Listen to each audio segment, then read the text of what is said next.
Matahari baru saja tergelincir ketika Jaka menyalakan mesin mobilnya, memeriksa pantulan wajahnya di kaca spion. Dasi telah terpasang rapi, wajah bersih dan harum parfum mahal yang biasa ia semprotkan tiap kali hendak pulang ke rumah. Ia bukan pulang ke rumah yang berisi istri dan 2 anaknya, melainkan menuju apartemen kecil di ujung kota tempat Melati tinggal. Dari luar, Jaka tampak seperti laki-laki sempurna, bertubuh tegap, wajah tenang, tutur katanya sopan, dan senyumnya selalu ramah di hadapan para tetangga. Ia gemar menyiram tanaman di pagi hari, sesekali membantu ketua RT memperbaiki saluran air, dan tak pernah terlambat menjemput anak-anaknya dari sekolah saat hari libur. 1-2 ibu rumah tangga bahkan terang-terangan memuji, "Andai suamiku sebaik Pak Jaka."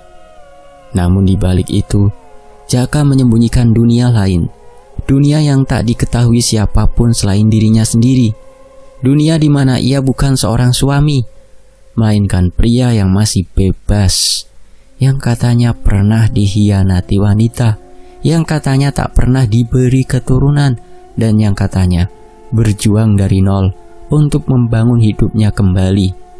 Itu semua adalah kebohongan yang ia rancang dengan cermat demi satu tujuan, mendapatkan hati Melati. Melati, perempuan muda berusia pertengahan 20, adalah karyawan salon di bilangan kota. Rambutnya sebahu, kulit sawo matang, dan matanya berbinar setiap kali bicara soal cinta. Ia bukan perempuan bodoh, tapi hatinya terlalu mudah percaya, terutama pada pria yang datang dengan luka dan cerita sedih. Seperti Jaka, ia percaya cinta bisa menyembuhkan luka siapapun, termasuk luka-luka yang diceritakan Jaka, sambil menatap jendela, sambil berpura-pura menyeka air mata. Hubungan mereka sudah berjalan 2 tahun. Dan selama itu, tak sekalipun Melati mencium kebohongan Jaka. Ia bahkan beberapa kali mendesak, "Kapan kita menikah, Mas? Aku udah siap." Jaka selalu menjawab dengan lembut, penuh drama, "Aku cuma ingin pastikan kamu benar-benar bahagia dulu. Aku gak mau kamu merasa terburu-buru. Aku trauma dengan pernikahan dulu." Ucapan itu berhasil membuat Melati luluh lagi dan lagi. Sementara itu, di rumahnya yang megah di perumahan elit, istri Jaka, Dina, mulai curiga. Ia memang istri yang penyabar, tipe perempuan yang tak suka ikut campur urusan suaminya. Tapi ia juga bukan orang bodoh. Jadwal Jaka yang semakin sering pulang malam, alasan pekerjaan mendadak keluar kota, dan aroma parfum asing yang beberapa kali Dina cium di baju kerja suaminya, perlahan menimbulkan gelombang tanya di benaknya. "Mas, akhir-akhir ini kamu sering banget lembur. Padahal dulu kamu paling cepat pulang kalau anak-anak nungguin," ucap Dina satu malam. Sembari menyuapi anak bungsunya, Jaka tersenyum tipis. "Iya, maaf. Proyek baru. Banyak tekanan dari kantor pusat. Aku janji begitu proyek ini selesai, aku akan ajak kalian liburan. Mau kemana? Jogja lagi?" Dina tak menjawab. Ia hanya menunduk, menggenggam tangan anaknya yang mulai mengantuk. Ia ingin percaya, ia mencoba percaya, tapi hatinya mengajarkan sesuatu yang lain. Firasat itu ada, dan seorang istri tahu ketika cintanya mulai dicuri. Di tempat lain, Melati duduk di meja makan kecilnya. Ia menatap foto-foto dirinya dan Jaka di layar ponselnya. Senyum pria itu begitu lepas, begitu manis. Ia yakin Jaka adalah cinta sejatinya. Ia sudah menyerahkan semuanya, waktu, tenaga, bahkan terkadang uang. Beberapa kali ia menyisihkan gajinya demi membantu usaha kecil yang katanya Jaka sedang dirintis agar bisa melamar Melati secara layak. Semua janji itu ditelan mentah oleh Melati dan ia telan dengan rasa bangga. Namun di antara kebohongan yang terus tumbuh, Jaka tetap memainkan dua peran dengan lihai. Di pagi hari, ia bangun bersama istri dan anak-anaknya, sarapan dengan baju rumah, dan membahas acara sekolah. Siang hari, ia berganti peran menjadi rekan kerja yang loyal. Malam hari, ia menghabiskan waktu dengan Melati, menonton film, makan malam, kadang menginap, bubuk bareng. Dunia itu tak pernah saling bersinggungan, dan Jaka sangat menikmati kebohongan yang ia ciptakan. Tapi malam itu, saat Jaka memandangi wajah Melati yang tertidur di atas pahanya, perasaan aneh mulai tumbuh di dada. Ada sesak yang tak bisa dijelaskan. Melati begitu percaya padanya, begitu yakin, begitu lemah dalam pelukan dustanya. Apa aku keterlaluan? Gumam Jaka pelan. Melati menggeliat, lalu mengeratkan pelukannya. Mas, jangan kemana-mana, aku takut kehilangan. Jaka hanya terdiam. Ia menunduk dan mencium dahi perempuan itu. Di benaknya, suara anak-anaknya memanggil dari kejauhan. Suara istrinya, tawanya, aroma masakan rumahnya khas. Semua itu bagai hantu lembut yang tak bisa ia abaikan. Tapi nafsunya dan cintanya pada kebohongan ini sudah terlalu dalam. Dan dalam diamnya malam itu, Jaka tidak tahu bahwa semua dusta yang ia bangun perlahan sedang menuntun dirinya menuju jurang yang menganga, jurang yang tak pernah bisa ia selamatkan, bahkan dengan cinta. Salon tempat Melati bekerja tak pernah benar-benar sepi. Letaknya strategis, dekat pasar dan jalan raya, membuat banyak pelanggan datang silih berganti. Namun di antara hiruk-pikuk suara hair dryer, obrolan para ibu rumah tangga yang sibuk membahas harga cabai dan gosip artis, Melati hidup dalam dunianya sendiri. Dunia yang diam-diam ia ciptakan bersama sosok pria bernama Jaka. Mas Jaka bakal datang sore ini kan? Tanya Melati pelan pada diri sendiri sambil merapikan ujung rambut seorang pelanggan yang hendak menikah minggu depan. Ia mengecek ponsel berkali-kali, tak ada pesan masuk. Namun ia tetap percaya pria itu akan datang. Sudah 2 tahun mereka menjalin hubungan. Hubungan yang tak pernah diumumkan, tak pernah difoto berdua di tempat umum, bahkan tak punya tanda-tanda ikatan kecuali janji-janji manis dari bibir Jaka. Melati mengenal Jaka secara tak sengaja. Waktu itu ia masih baru bekerja di salon. Hari hujan, listrik mati, dan Jaka masuk untuk sekadar melindungi dirinya dari hujan deras. Gayanya sopan, senyumnya juga hangat. Ia mengaku duda. Katanya ditinggal istri karena tak mampu memberikan hidup yang layak. Katanya ia bangkit dari nol, berjuang sendiri dan tak percaya bisa jatuh cinta lagi hingga bertemu Melati. Kisahnya terdengar menyedihkan, dan Melati yang saat itu masih lugu dan gampang terenyuh langsung merasa iba. Ia membuka pintu hatinya perlahan-lahan, tanpa sadar bahwa di balik senyum ramah Jaka tersimpan niat dan kenyataan yang tak pernah ia bayangkan. Mas Jaka bilang, "Kamu itu cantik banget," kata salah satu rekan kerja Melati, Fitri, suatu siang ketika mereka sedang istirahat makan. "Manis tapi sendu. Kamu percaya itu?" Melati hanya tersenyum. "Aku percaya kok," karena dia selalu bilang begitu sambil menatapku dalam. Fitri mengangguk, walau dalam hatinya ada rasa aneh. Pria tampan dan semapan Jaka rasanya terlalu sempurna jika memang hanya seorang duda biasa. Tapi ia memilih diam karena tak ingin merusak kebahagiaan Melati yang tampak begitu yakin dan jatuh cinta. Jaka sendiri datang hampir setiap pekan, terkadang hanya untuk menjemput Melati, terkadang pura-pura memotong rambut di salon, sekadar bisa duduk memandangi wanita itu dari cermin. Ia pandai mencuri waktu, muncul seperti hantu, senyap tapi memikat. ia selalu tahu kapan istri dan anak-anaknya tak butuh keberadaannya di rumah. Melati pun sering mengantar Jaka uang. "Ini buat tambahan usaha kecilmu, Mas," katanya saat memberikan amplop coklat, hasil dari lembur dan tips dari pelanggan tetap. Ia percaya suatu saat Jaka akan benar-benar membawanya ke pelaminan. Bahkan beberapa kali ia membayangkan mengenakan kebaya putih, berdiri di samping pria itu di pelaminan sederhana.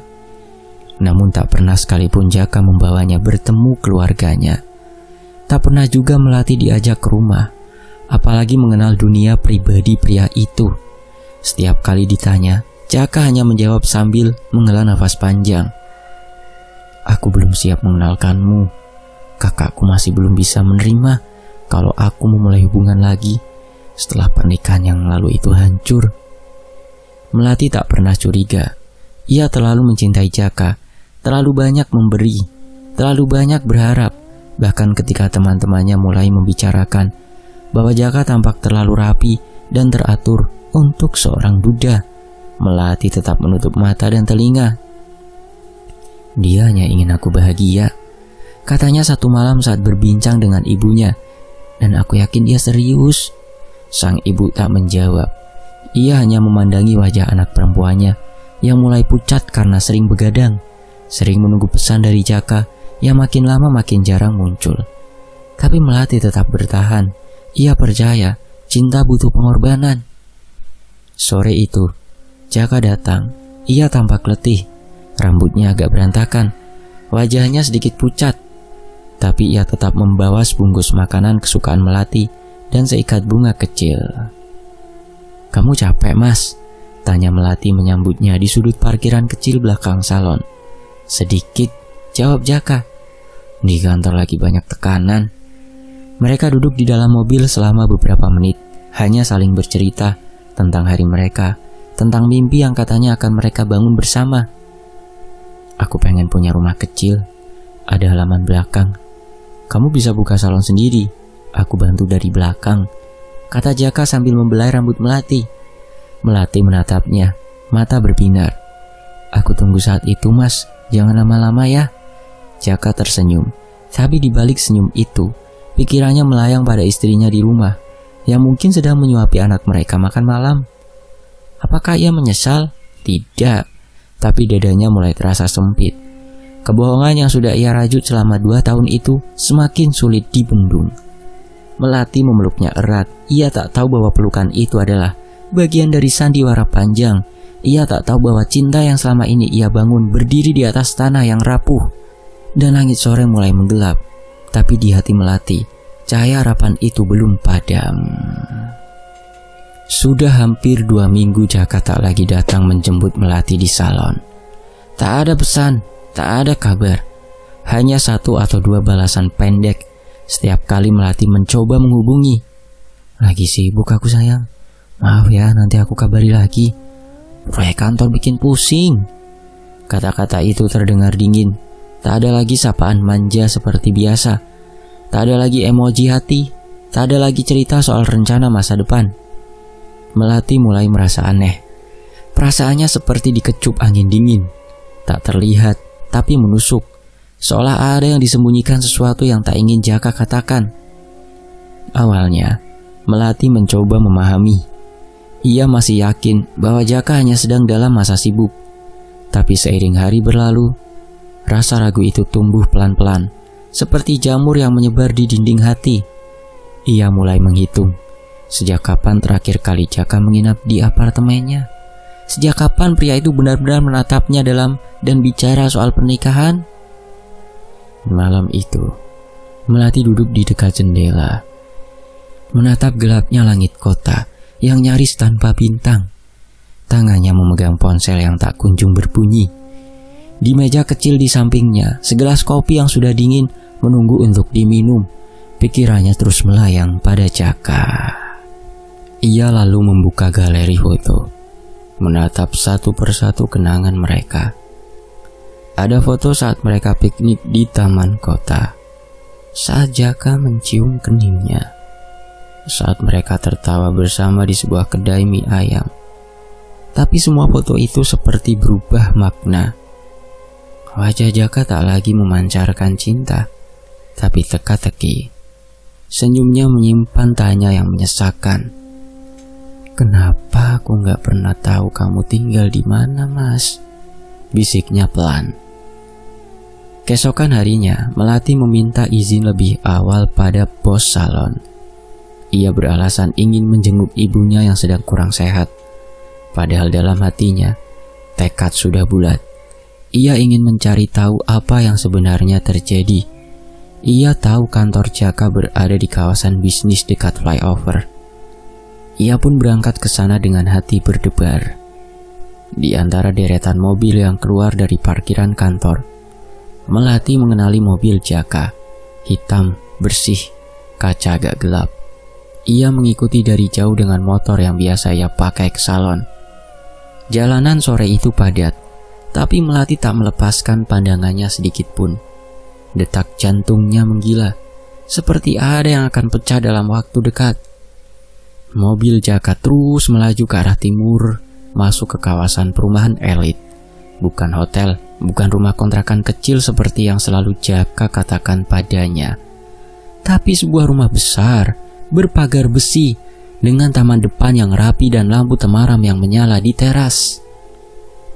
Melati berhenti di ujung gang, bersembunyi di balik pohon.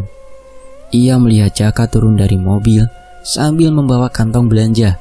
Tak lama, seorang wanita muncul dari dalam rumah, mengenakan daster, menyambut Jaka dengan senyum hangat. Dua anak kecil berlari menghampiri pria itu dan langsung memeluk kakinya sambil tertawa riang. Melati terpaku. Seluruh tubuhnya mendadak beku, seolah waktu berhenti hanya untuk menyaksikan adegan itu.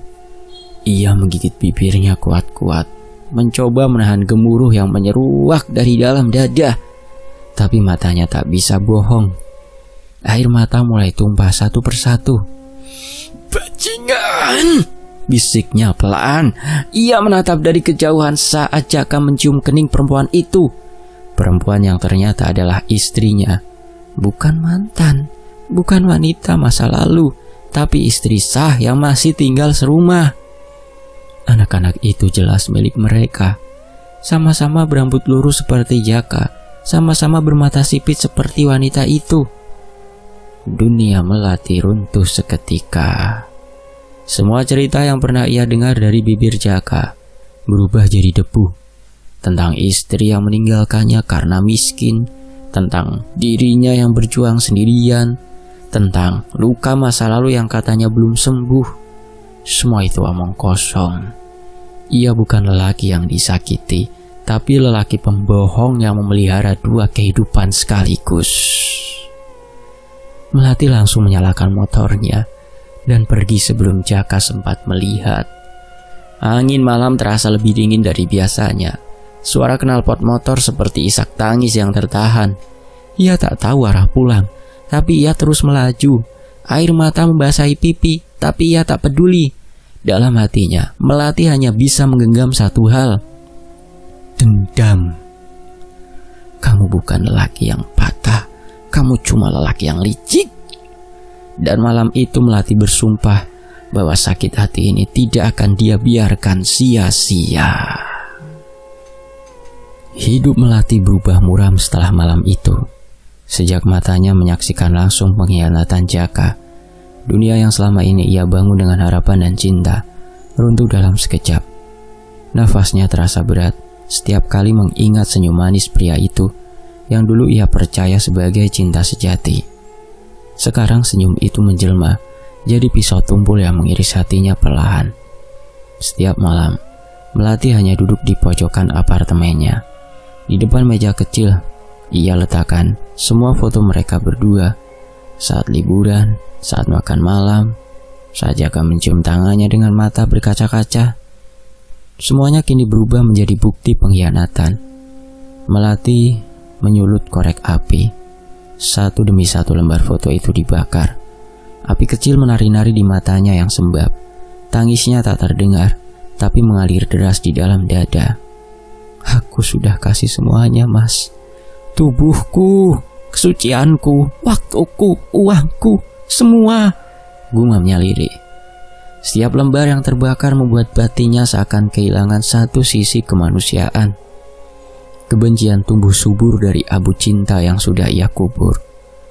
Ia bukan lagi Melati yang lugu dan yang mudah luluh. Ia bukan lagi perempuan yang hanya bisa menangis. Ia kini adalah perempuan yang patah. Dan dari kepatahan itu lahir tekad baru, membalas. Keesokan harinya, Melati bangun dengan mata bengkak dan wajah sayu. Tapi langkahnya ringan, matanya teguh. Ia tahu kemana harus pergi. Di sebuah desa kecil pinggiran kota, jauh dari keramaian, tersembunyi sebuah rumah tua berdinding kayu, berlumut dan remang. Rumah itu berdiri di bawah rindang pohon trembesi yang menunduk seperti memikul beban masa lalu. Disitulah tinggal seorang dukun tua yang oleh warga sekitar disebut Mbah Sumi. Orang bilang, Mbah Sumi bukan sekadar dukun biasa. Ia dikenal mampu membolak-balikan rasa, memisahkan pasangan yang saling mencintai, dan membuat orang tergila-gila hingga kehilangan akal sehatnya. Tapi untuk bisa meminta bantuannya, seseorang harus datang dengan niat yang tak setengah-setengah. Melati datang tepat saat matahari condong ke barat. Ia mengetuk pintu rumah kayu itu dengan tangan gemetar. Pintu terbuka dengan derit nyaring. Di balik pintu berdiri seorang perempuan renta dengan mata sayu yang tak bisa ditebak isi pikirannya. Rambutnya putih semua, diikat longgar. Ia mengenakan kain jarik kusam dan baju hitam kebesaran. "Kau datang membawa dendam, bukan?" Suara Mbah Sumi terdengar serak tapi tegas, seolah ia sudah tahu isi hati Melati sejak awal. Melati mengangguk pelan. "Saya ingin dia membayar, Mbah. Saya ingin dia tergila-gila pada saya, terlalu mencintai sampai hidupnya hancur." Mbah Sumi tersenyum miring. "Kalau hanya ingin membuat pria jatuh cinta, banyak cara. Tapi kalau kau ingin membuatnya terikat sampai gila, ada imbalan yang harus kau berikan." Melati merogoh tasnya, mengeluarkan semua perhiasan yang ia punya. Kalung emas, cincin, gelang pemberian ibunya, ia letakkan di atas lantai, di dekat kaki Mbah Sumi. "Ini semua milik saya. Ambil saja, Mbah. Saya cuma ingin satu hal, Jaka tidak hidup dengan tenang." Mbah Sumi menatap Melati dalam-dalam, seolah mencari sesuatu di balik sorot matanya. Kemudian ia mengangguk, lalu membungkuk perlahan ke arah belakang rumah. Tak lama ia kembali dengan sebuah mangkuk kecil berisi air yang memantulkan cahaya kehijauan. Di dalamnya tampak sehelai rambut hitam dan sesuatu yang menyerupai serpihan kuku. "Ambil air ini dan simpan di tempat tidurmu. Besok malam minumlah setetes sambil menyebut nama laki-laki itu 3 kali. Jangan lebih, jangan kurang. Setelah itu dia akan datang sendiri. Tapi ingat, cinta yang dipaksakan bisa berubah jadi kutukan. Siap kau dengan itu?" Melati tak menjawab. Ia hanya mengambil mangkuk itu dengan hati-hati, lalu membungkuk hormat. "Terima kasih, Mbah." Malam itu, Melati mengikuti petunjuknya dengan seksama. Lampu kamar dimatikan, lilin dinyalakan. Ia duduk bersila, menggenggam mangkuk itu erat. Tangannya bergetar saat mengangkatnya ke bibir. Rasanya anyir, bau tanah basah yang bercampur keringat tua. "Jaka, Jaka, Jaka," ucapnya pelan. Detik itu udara di kamar berubah. Lilin berkelip lalu padam sendiri. Dari luar jendela terdengar desir angin yang tak biasa. Hening mencengkeram kamar itu dan Melati tahu sesuatu telah bergerak. Ia tersenyum untuk pertama kalinya setelah sekian malam. Senyumnya penuh kepastian. Ia tak tahu akan berakhir bagaimana. Tapi satu hal yang ia percaya, Jaka akan kembali bukan sebagai kekasih, tapi sebagai budak dari cinta yang ia paksa. Dan ia akan membayar semua dusta yang pernah ia tanam. Hari-hari Jaka berubah menjadi kekacauan. Sejak malam itu, ia tak bisa tidur tenang. Setiap kali memejamkan mata, wajah Melati muncul, tersenyum manis, lalu menangis, lalu menjerit memanggil namanya. Wajah itu terus menghantuinya, menggeliat di balik kelopak matanya, seperti kabut yang tak bisa dihalau. Jaka terbangun dengan keringat dingin membasahi tubuh. Nafasnya memburu. Ia menatap sekeliling kamar, lalu memandang ke arah Dina, istrinya, yang tengah tertidur memeluk anak mereka. Tapi tak ada rasa. Wajah istrinya kini terasa asing. Kehangatan keluarga tak lagi berarti. Yang ada di pikirannya hanya satu nama, Melati. "Melati, di mana kamu?" gumamnya pelan, seolah bicara dengan kekasih yang bersembunyi di balik gelap. Mulanya perubahan Jaka hanya sekadar gelisah dan sering melamun.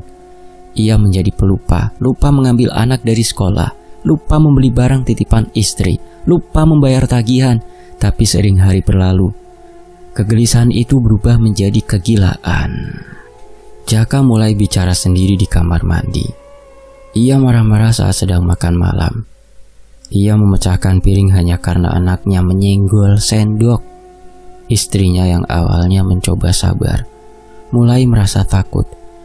Pria yang dulu dikenal lemah lembut, kini menjadi sosok yang mudah tersulut. Suatu malam, ketika istrinya sedang menjemur pakaian di belakang rumah, Jaka tiba-tiba mendatanginya dan mencengkeram lengan istrinya kuat-kuat. "Kamu sembunyikan Melati ya? Kamu pasti tahu dia di mana?" teriak Jaka dengan mata merah melotot. Dina tertegun, wajahnya pucat pasi. "Melati? Siapa sih, Mas? Kamu ngomong apa sih?" Plak! Sebuah tamparan mendarat di pipi Dina. Anak-anak yang melihat dari balik pintu hanya bisa menangis ketakutan. Jaka berdiri mematung. Nafasnya terengah-engah seperti habis berlari jauh. Tak lama kemudian ia terduduk, memegangi kepala, menangis seperti anak kecil. "Aku cuma pengen ketemu dia, cuma pengen tahu dia di mana. Melati, jangan pergi." Malam-malam berikutnya, Jaka mulai keluar rumah tanpa alas kaki. Ia berjalan kaki keliling kompleks perumahan, menyusuri gang-gang gelap sambil memanggil nama Melati. Para tetangga mulai berbisik-bisik. Pria itu berubah dari ayah teladan menjadi gila yang teriak-teriak di malam hari. Pak Jaka kenapa ya, Bu?" tanya salah satu tetangga pada Dina suatu pagi. Dina hanya menggeleng. "Mungkin capek kerja, mungkin tekanan banyak." Tapi sesungguhnya dalam hati, Dina tahu suaminya sudah tidak waras. Ia bukan lagi lelaki yang ia nikahi bertahun-tahun lalu. Jaka kini hanyalah cangkang kosong yang dihuni kegilaan dan obsesi tak wajar. Hari-hari Jaka hanya diisi dengan satu tujuan, mencari Melati. Ia kembali ke salon tempat Melati dulu bekerja, mendorong pintu dengan kasar. Matanya liar menatap tiap sudut ruangan. Pemilik salon, Busri, yang sudah tua dan ramah, terperanjat melihat kedatangannya. "Melati mana?" bentaknya. Busri mencoba menenangkan. "Melati udah gak kerja di sini, Pak. Udah lama resign, gak bilang mau kemana." Jaka tak percaya. Ia menggenggam lengan Busri kuat-kuat. "Bohong. Kalian semua sembunyiin dia dari aku. Katakan di mana dia, sekarang!" Pegawai salon datang mencoba melerai. Beberapa pelanggan berteriak ketakutan. Akhirnya polisi datang dan menggiring Jaka pulang. Tapi malam berikutnya ia kembali tak pernah kapok. Matanya selalu menyala penuh kegilaan. Ia bahkan menyebar selebaran berisi foto Melati di jalan-jalan, di warung, di tiang listrik. Seolah perempuan itu adalah orang hilang yang harus segera ditemukan. Padahal ia tak menyadari dirinya lah yang hilang dari kewarasan. Melati sendiri hilang bagaikan ditelan bumi. Tak ada jejak di media sosial, nomor ponselnya tak aktif, alamatnya sudah kosong. Dan tetangga di apartemennya pun bilang Melati pergi tanpa pamit, entah kemana. Dina bangun dengan mata sembab pagi itu, bukan karena kurang tidur, tapi karena air mata yang tak kunjung kering sejak semalam. Di sisi tempat tidur, suaminya Jaka kembali mengigau, bukan tentang pekerjaan, bukan soal anak-anak, melainkan tentang wanita lain, Melati. Nama itu keluar dari mulutnya seperti doa yang dilantunkan berulang kali. "Melati, jangan pergi, kita belum selesai, Melati." Lirih Jaka, sesekali terisak, sesekali tertawa. Dina hanya bisa duduk memeluk lutut di sudut kamar. Hatinya nyaris mati rasa. Sudah terlalu sering malamnya dihabiskan dengan rasa takut, kesal, dan luka yang tak punya ruang untuk dijelaskan. Jaka sudah bukan suaminya lagi. Pria yang dulu bangun pagi menyiapkan sarapan untuk anak-anak sekarang lebih sering duduk di lantai dengan mata kosong, menggenggam foto lusuh sambil bergumam. Kadang ia tertawa sendiri, kadang marah-marah tak jelas, lalu membenturkan kepalanya ke dinding hingga berdarah. Rumah yang dulunya penuh tawa kini berubah menjadi tempat sunyi yang menyimpan derita. Puncaknya terjadi malam itu saat mereka sedang makan malam seadanya. Anak-anak diam menatap nasi yang sudah dingin, sementara Dina menyendokkan sayur ke piringnya tanpa semangat. Tiba-tiba Jaka berdiri dari kursi dan menatap Dina tajam. "Kamu ini siapa? Kamu bukan Melati ya? Di mana Melati?" teriaknya. Dina kaget, nyaris menjatuhkan piring. "Mas, ini aku Dina, istrimu mas." "Bohong. Kamu nyamar jadi istri aku biar Melati gak bisa datang ya? Kamu jahat, kamu jahat." Jaka lalu mengambil gelas dan melemparkannya ke arah dinding. "Biar." Anak-anak menangis ketakutan. Yang satu berlari memeluk ibunya, yang satu lagi bersembunyi di balik kursi. Dina tahu ini bukan lagi gangguan sesaat. Jaka benar-benar tak bisa diajak waras. Ia sudah bukan lagi manusia yang bisa diajak bicara. Esok paginya Dina mengunci diri di kamar. Ia mengemas pakaian anak-anak, dokumen penting dan perhiasan cukupnya. Ia tidak berpamitan. Ia hanya meninggalkan sepucuk surat ditaruh di atas meja makan, tempat terakhir mereka duduk bersama sebagai keluarga. "Mas Jaka, maafkan aku. Aku sudah tak sanggup. Ini bukan soal sabar atau tidak. Ini soal keselamatan anak-anak. Aku pergi karena aku ingin mereka tumbuh tanpa ketakutan. Jika suatu saat kamu sadar dan sembuh, cari kami. Tapi untuk sekarang, aku harus pergi." Tanpa menoleh ke belakang, Dina dan kedua anaknya meninggalkan rumah itu. Jaka tak sadar masih tertidur di lantai ruang tengah sambil memeluk bantal dan terus memanggil nama Melati dalam tidur yang gelisah. Hari-hari berikutnya, rumah itu menjadi lebih sunyi dari sebelumnya. Tak ada suara televisi, tak ada tawa anak-anak, tak ada aroma masakan. Hanya suara Jaka yang bergumam, berteriak, tertawa atau menangis. Kadang ia menyanyi lagu-lagu cinta lama. Kadang-kadang mengulang kata-kata yang dulu pernah Melati ucapkan. Kata-kata yang kini menjadi mantra obsesi. "Mas, kalau nanti kita nikah, aku pengen punya salon sendiri di rumah. Biar tiap pagi aku bisa nyisir rambutmu sambil nyanyi." Jaka mengucapkannya seperti rekaman rusak, berulang-ulang hingga suaranya serak. Ia tak peduli lagi pada tetangga, tak peduli pada cemoohan. Ia mencoret-coret tembok rumah dengan kata Melati, besar-besar hurufnya, menempelkan kertas-kertas yang berisi tulisan tangannya. "Aku sayang kamu Melati, jangan pergi lagi." Satu malam, Jaka keluar rumah dengan langkah limbung. Ia hanya mengenakan kaos sobek dan celana pendek, tanpa alas kaki. Ia membawa lilin menyala, berjalan menyusuri jalan kompleks sambil menyanyikan lagu dangdut pelan. "Cinta itu buta, tak memandang siapa." Orang-orang mengintip dari balik tirai. Beberapa anak muda merekam dengan ponsel, tertawa geli. Tapi tak ada yang benar-benar mendekat. Tak ada yang cukup berani untuk menyentuh kegilaan yang sudah terlalu dalam. Jaka lalu duduk di trotoar, meletakkan lilin di hadapannya. Menatapnya seperti menatap altar pemujaan. Ia mencium kertas berisi gambar Melati yang mulai lusuh, lalu bergumam, "Hari ini aku tahu kamu pasti datang. Kamu janji mau nyusul aku. Ingat, kamu janji." Tapi malam berlalu tanpa jawaban.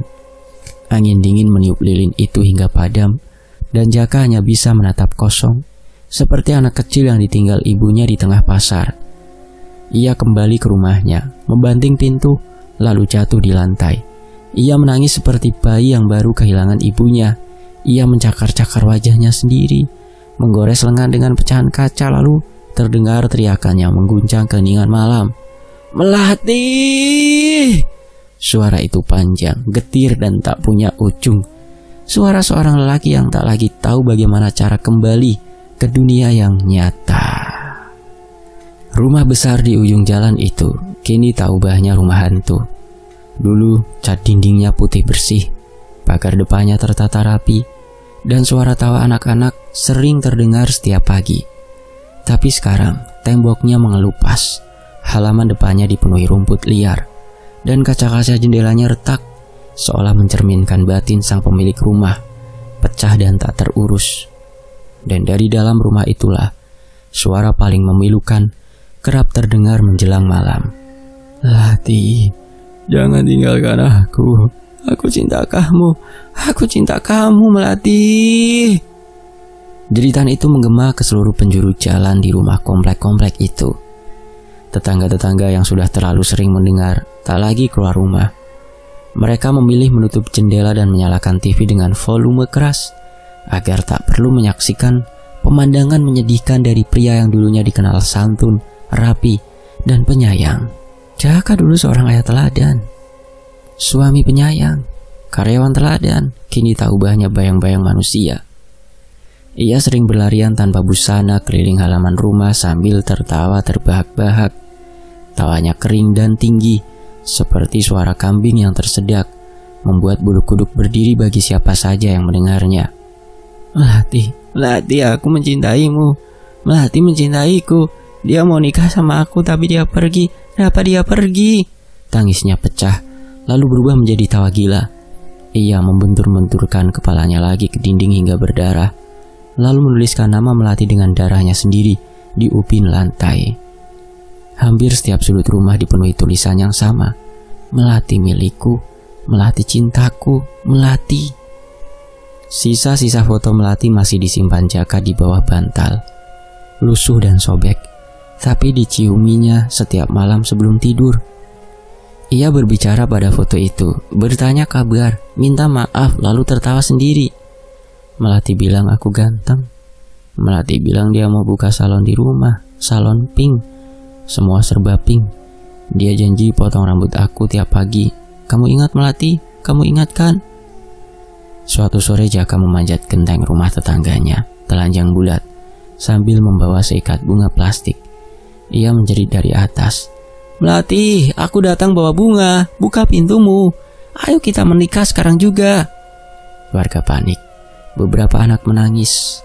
Seorang ibu tua langsung pingsan. Pihak keamanan komplek pun akhirnya datang.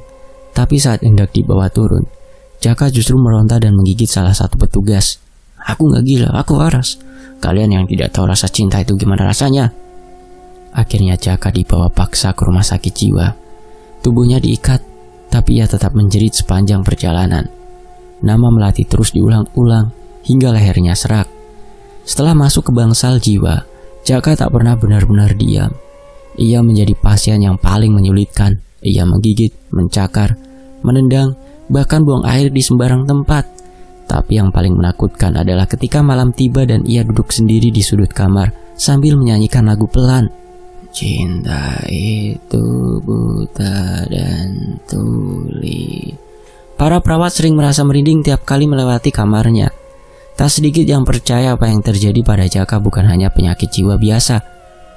Mereka bilang ada kekuatan lain yang membuatnya terus-terusan terikat pada nama itu, terlalu dalam, terlalu obsesif, dan tak bisa dilepaskan.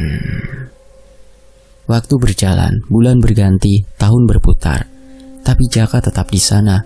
Rambutnya makin kusut, tubuhnya kurus tinggal tulang, tapi sorot matanya masih sama, kosong, tapi penuh kerinduan yang tak wajar. Tak ada satupun keluarga yang menjenguknya. Dina tak pernah kembali, anak-anaknya sudah besar, dan tak pernah lagi menyebut nama ayah mereka. Rumah tua itu akhirnya dijual murah dan kini kosong, ditinggalkan sejarah yang mengerikan. Sementara Melati, ia tak pernah muncul lagi. Ada yang bilang dia pindah keluar pulau. Ada pula yang percaya bahwa setelah pelet itu dikirim, Melati justru meninggalkan dunia nyata untuk bersembunyi dari lelaki yang tak bisa dia kendalikan. Ia lenyap seperti bayangan yang tertiup angin. Dan Jaka tetap menunggu di sebuah kamar sempit dengan dinding putih yang dipenuhi coretan merah bertuliskan nama Melati.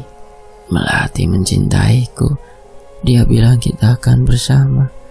Dia bahkan mau biayai pernikahan kami. Tapi kenapa dia pergi? Melati, Melati. Suara itu menjadi senandung kesepian yang tak pernah berhenti. Menjadi legenda di antara perawat baru yang bergidik saat harus menjaga malam.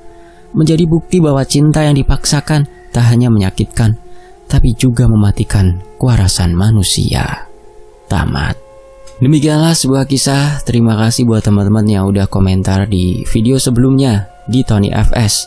Ada Kak Nurdin, ada Kak Yeti, ada Kak Suniati, lalu ada Kak Reni Anggraini, terus ada Kak Yusmiati, ada Kak Rachel, ada Kak Fatia, ada Bunda Reza dari Cilacap, makasih Bun.